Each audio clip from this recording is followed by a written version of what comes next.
치 앞도 모르는 우리입니다. 우리의 실력을 더 이상 신뢰하지 않고 하나님의 일하심을 따라갈 수 있는 용기를 구하시길 바랍니다. 다 함께 사도신경으로 우리의 신앙을 고백하겠습니다. 전능하사 천지를 만드신 하나님 아버지를 내가 믿사오며 그 외아들 우리 주 예수 그리스도를 믿사오니 이는 성령으로 잉태하사 동정녀 마리아에게 나시고 본디오 빌라도에게 고난을 받으사 십자가에 못 박혀 죽으시고 장사한 지 사흘 만에 죽은 자 가운데서 다시 살아나시며 하늘에 오르사 전능하신 하나님의 우편에 앉아 계시다가 저리로서 산 자와 죽은 자를 심판하러 오시리라. 성령을 믿사오며 거룩한 공예와 성도가 서로 교통하는 것과 죄를 사하여 주시는 것과 몸이 다시 사는 것과 영원히 사는 것을 믿사옵나이다. 아멘.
오늘 우리가 함께 나눌 말씀은 사도행전 18장 5절부터 17절 말씀입니다. 실라와 디모데가 마게도냐로부터 내려오매 바울이 하나님의 말씀에 붙잡혀 유대인들에게 예수는 그리스도라 밝히 증언하니 그들이 대적하여 비방하거늘 바울이 옷을 털면서 이르되 너희 피가 너희 머리로 돌아갈 것이요 나는 깨끗하니라. 이후에는 이방인에게로 가리라 하고 거기서 옮겨 하나님을 경외하는 디도 유스도라 하는 사람의 집에 들어가니 그 집은 회당 옆이라. 또 회당장 크리스보가 온 집안과 더불어 주를 믿으며 수많은 고린도 사람도 듣고 믿어 세례를 받더라. 밤에 주께서 환상 가운데 바울에게 말씀하시되 두려워하지 말며 침묵하지 말고 말하라. 내가 너와 함께 있음에 어떤 사람도 너를 대적하여 해롭게 할 자가 없을 것이니 이는 이 성중에 내 백성이 많음이라 하시더라. 1년 6개월을 머물며 그들 가운데서 하나님의 말씀을 가르치니라. 갈리오가 아가야 총독되었을 때에 유대인이 일제에 일어나 바울을 대적하여 법정으로 데리고 가서 말하되 이 사람이 율법을 어기면서 하나님을 경외하라고 사람들을 권한다 하거늘 바울이 입을 열고자 할 때에 갈리오가 유대인들에게 이르되 너희 유대인들아 만일 이것이 무슨 부정한 일이나 불량한 행동이었으면 네가 너희 말을 들어주는 것이 옳거니와 만일 문제가 언어와 명칭과 너희 법에 관한 것이면 너희가 스스로 처리하라. 나는 이러한 일에 재판장 되기를 원하지 아니하노라 하고 그들을 법정에서 쫓아내니 모든 사람이 회당장 소스데네를 잡아 법정 앞에서 때리되 갈리오가 이 일을 상관하지 아니하니라. 아멘. 반갑습니다. 오늘 사도행전 18장 5절부터 17절까지를 중심으로 용기라는 주제의 말씀을 함께 나누겠습니다. 오늘 본문에는 바울 사역에 아주 중요한 두 가지 변화가 나타납니다. 먼저는 바울 사역의 중심지가 회당에서 개인 집으로 변화됐다는 것이고 또 하나는 바울 사역의 대상이 유대인에게서 이방인으로 옮겨졌다는 내용입니다. 7절인데요. 거기서 옮겨 하나님을 경외하는 디도 유수도로 하는 사람의 집에 들어가니 그 집은 회당 옆이라. 보통 바울은 말씀 증거하기 위해서 항상 회당으로 들어갑니다. 회당은 유대인들의 자리입니다. 근데 오늘 본문을 보면 회당 옆으로 갑니다. 거기는 개인 집입니다. 그리고 이제까지는 항상 유대인들에게 가서 복음을 전했습니다. 근데 이제는 디도 유수도라고 하는 이방인에게 갑니다. 이건 의미가 있는 변화입니다. 바울은 왜 그렇게 했을까요? 왜 장소와 대상을 바꿨을까요?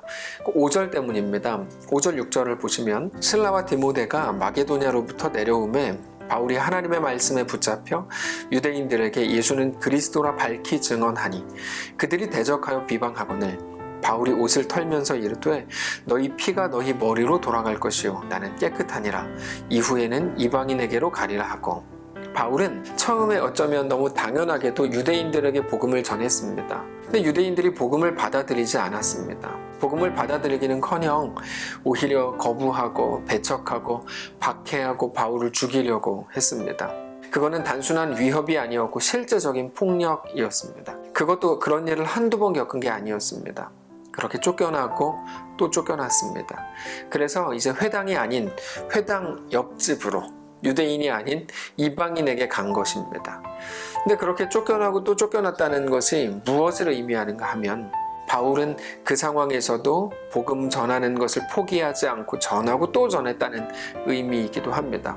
근데 이것이 중요한 이유는 바울이 그렇게도 훌륭하다 이것을 말하는 게 아니라 바울 속에 있는 어떤 한 중심축에 대한 이야기를 하려고 하는 겁니다. 근데 그렇게 복음을 전하다 보니까 고난이 계속 오는데 이게 중요합니다. 우리의 중심축이 어디 있는지가 굉장히 중요한데요.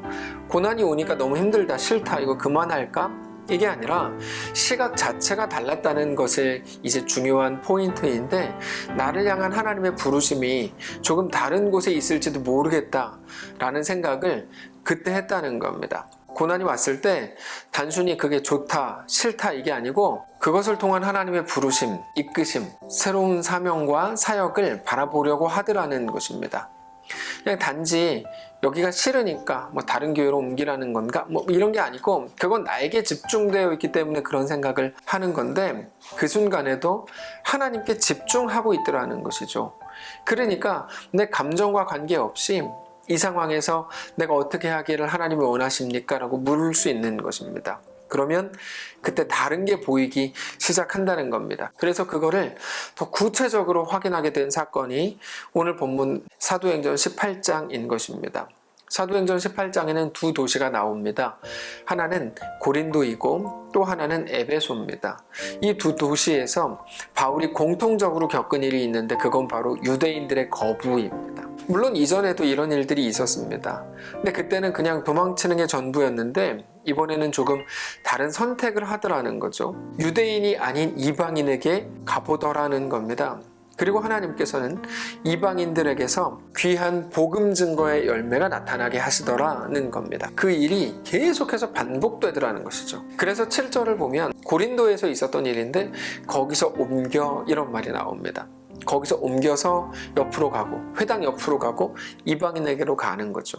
19절 이하에 보면 에베소라는 도시에 또 가게 되는데 거기서도 마찬가지입니다. 유대인들과 힘겨운 토론 끝에 그들이 복음을 받아들이지 않는 것을 보면서 다른 곳으로 갑니다. 단지 포기가 아니라 새로운 도전, 새로운 곳에 대한 하나님의 요구라는 것을 인식했다는 것이죠. 대상이 유대인에게서 이방인으로 바뀌는 경험입니다. 여기서 말하는 바울은 포기에 중점이 있는 게 아니고 하나님이 보여주시는 새로운 것에 중점을 두는 겁니다. 완전히 다른 겁니다. 대상이 유대인에게서 이방인으로 바뀌는 경험입니다. 그리고는 아예 이방인들이 있는 곳으로 가죠. 단지 어떤 사건 때문에 기분 나빴다 이런 게 아니고 일어나는 모든 일들을 대하면서 하나님의 부르심은 뭘까를 고민했다는 겁니다. 그리고 그것으로 인한 열매를 맺게 되더라는 겁니다. 바로 이 부분입니다. 바울은 자기 현실 속에서 자기를 향한 하나님의 부르심, 하나님의 지속적인 이끄심, 자신을 향한 사명에 집중하기로 했고, 그게 유대인에게서 이방인에게로 방향을 바꾸는 일로 이어졌다는 것입니다. 이게 어떻게 간단하고도 가벼운 결정이었겠습니까? 그냥 한번 기분 나쁘다고 이렇게 한 게 아닙니다. 모든 정황을 살피면서 하나님의 부르심을 확인하기로 한 겁니다. 우리가 이 말씀을 읽을 때 이 디테일을 따라가야 됩니다. 7절에서 바울이 회당이 아닌 옆집으로 가고 유대인이 아닌 이방인 디도 유스도의 집에 갔을 때, 그거는 사실상 바울에게는 엄청난 용기를 요구하는 결정이었을 겁니다. 왜 그런가 하면 사명, 특별히 하나님 나라에 속한 자로서 행할 자신의 길에 대한 결정이었기 때문에 결코 순간의 감정으로 할 수 있는 일이 아닙니다. 어떤 사람들은 어떤 누군가의 결정에 대해서 저렇게 그냥 생각 없이 쉽게 자기 감정으로, 근데 그들에게 있는 사명을 확인한다면 사실 쉽게 말할 수 없는 부분이 너무 많은 거죠. 오늘 우리에게 요구되는 게 그와 같습니다. 우리 앞에 일어나는 모든 일들은 우리에게 언제나 큰 용기를 요구하는 하나님의 도전이라는 겁니다. 어떤 도전이요? 조정을 요구하는 도전을 말합니다. 하나님의 말씀은 언제나 우리 삶에 대해 큰 용기를 요구합니다. 근데 용기를 요구한다는 말은 우리의 상황이 언제나 의심을 만들어낸다는 말과 같은 말입니다. 내가 잘 가고 있나? 내가 하려는 이 결정이 진짜 괜찮은 건가? 내가 가는 이 길 끝에서 하나님은 뭐라고 하실까? 라고 하는 그 의심과 걱정과 두려움과 머뭇거림이죠. 우리는 그런 마음이 싫습니다. 그냥 언제나 확신, 언제나 편안함을 가지고 가고 싶습니다. 근데 하나님의 역사는 안 그렇습니다. 엘리야가 하나님의 말씀을 들었을 때 그는 두려웠고 의심했습니다. 그래서 동굴로 갑니다. 세례 요한은 죽을 때까지도 예수님이 과연 정말 메시아인가? 라는 그 생각을 했습니다. 그게 나쁜 게 아닙니다. 사람으로서 당연한 겁니다. 오히려 사람으로서 당연한 자기 감정에 대해서 죄악시하는 것이 이 땅의 보편적인 문화일 텐데 그게 더 나쁩니다. 하나님은 우리가 그 마음 가진 것을 알고 계십니다. 그래서 그때마다 우리에게 용기를 주시고 사인을 주시고 증거를 주십니다. 근데 용기를 주시고 증거를 주신다는 게 어떤 의미일까요? 그 길을 믿음으로 가라는 말입니다. 오늘 본문이 그렇습니다.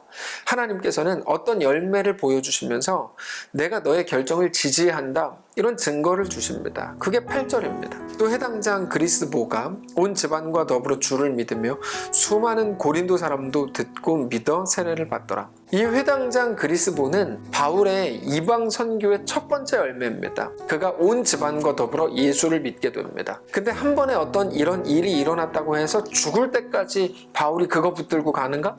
그렇진 않습니다. 지속적인 증거와 하나님의 붙드심의 역사가 꼭 필요합니다. 하나님께서는 지속적으로 같은 맥락의 말씀을 주십니다. 9절인데요. 밤에 주께서 환상 가운데 바울에게 말씀하시되 두려워하지 말며 침묵하지 말고 말하라. 뭐를 두려워하지 말라는 걸까요? 이방인에게 가겠다고 하는 너의 결정에 대해서 두려워하지 말라는 거죠. 왜요? 하나님이 함께 하시니까요. 생각이 많아져서 침묵하지 말고 불편하다고 해서 멈추지 말고 담대하게 말하라는 것입니다. 지난 주일에도 말씀드렸던 것처럼 우리의 삶은 무엇입니까? 우리의 결정에 따라서 삶과 죽음이 결정되는 게 아니라고 말씀을 드렸죠. 왜요? 우리는 이미 죽고 사는 것은 결정되어 있는 존재이기 때문입니다. 예수 그리스도의 십자가의 죽으심과 부활로 이미 결정하셨습니다. 그게 구원을 받은 우리 그리스도인들이라는 의미입니다. 예수님이 우리를 십자가에서 이미 살리셨습니다. 그게 영원히 결정된 일입니다. 그래서 이제는 우리의 삶이 한 번 죽고 사는 것에 관한 문제가 아니라는 겁니다. 근데 율법주의 악함이 뭐라고 말씀을 드렸습니까? 율법주의는 아무것도 결정되지 않은 것처럼 우리를 규정한다. 우리의 율법을 지키고 지키지 않고에 따라서 우리의 살고 죽음이 결정되는 것처럼 말한다. 그렇지 않다. 십자가에서 모든 것을 해결하셨다. 단번에 해결하셨다. 성경의 증언이죠. 그래서 우리의 삶은 무엇입니까? 위태한 것이 아니라 안정적인 거죠. 영광과 명예에 관한 것이라고 말씀을 드렸습니다. 그 담대함으로 오늘을 살라는 겁니다. 그게 복음입니다. 성경을 보면 복음에서 떠난 자들이라는 표현을 자주 하는데요. 바울은 그것을 의미하면서 말하는 겁니다. 예수 그리스도의 죽으심과 부활을 아무것도 아닌 것처럼 취급하는 율법주의자들에 대해서 바울은 강하게 경계합니다. 구원을 얻었지만 한 번 실수하면 또 언제 죽을지 모른다는 불안함으로 살지 말고 이제는 늘 영광과 명예를 아는 자로 살라는 겁니다. 10절 내가 너와 함께 있으며 어떤 사람도 너를 대적하여 해롭게 할 자가 없을 것이니 이는 이 성 중에 내 백성이 많음이라. 하나님께서 말씀하시죠. 재밌는 건 이겁니다. 그렇다고 해서 바울이 영원히 고난을 당하지 않았는가? 그렇지 않습니다. 16절을 보면 또 쫓겨납니다. 그러나 한두 번의 그런 문제가 있었는가 없었는가 그게 중요한 게 아니고 바울은 모든 일들 속에서 하나님이 허락하신 영광과 명예를 보기로 했다는 게 중요한 겁니다. 그 믿음을 갖게 되시길 바랍니다. 사랑하는 성도 여러분, 오늘 이 말씀을 묵상하시고 생각하시고 우리 가슴에 꼭 새기시기를 바랍니다. 우리 자신의 삶을 하나님께 그렇게 내어드리실 수 있기를 바랍니다. 하나님의 말씀은 언제나 우리에게 용기를 요구합니다. 용기 내십시오. 용기 내셔도 됩니다. 우리의 운명은 이미 결정됐기 때문입니다. 예수로 확정되었습니다. 우리에게 변화하라고 말씀하실 때 두려워하지 말고 그 말씀에 순종하실 수 있기를 바랍니다. 하나님이 우리와 늘 함께 하시는 것을 알고 깨달아 이제 어떤 상황에서도 더 담대하고 넉넉하게 더 자신 있게 우리의 삶을 하나님께 그렇게 내어드리는 거룩한 신자들이시기를 바랍니다. 한번 기도하겠습니다. 살아계신 하나님, 은혜 감사합니다. 하나님이 우리의 아버지요 왕이시요 우리 운명을 결정한 놀라운 우리의 주인 되셨음을 믿습니다. 그래서 예수의 핏값으로 우리를 사셨다 표현하는 그 표현이 어떤 의미인지 이제 알겠습니다. 이제 우리 삶을 돌보셔서 하나님 앞에 온전히 서게 하시고 주님만 믿음으로 바라보는 거룩한 신자들 다 될 수 있도록 인도하여 주시옵소서. 여전히 불안하고 두렵습니다. 머뭇거려집니다. 담대하게 하시고 하나님 이루어내신 놀라운 완성된 역사를 기억하며 주님과 믿음으로 동행하게 하옵소서. 담대하게 하옵소서. 우리 위해 죽으신 부활하신 살아계신 예수님의 이름으로 기도합니다. 아멘. 사랑하는 성도 여러분, 오늘 하루를 하나님께서 우리에게도 허락하셨습니다. 우리에게 허락된 오늘 더 믿음으로 담대하게 넉넉하게 결국을 확신하는 거룩한 성도들로 세워지시기를 축복합니다.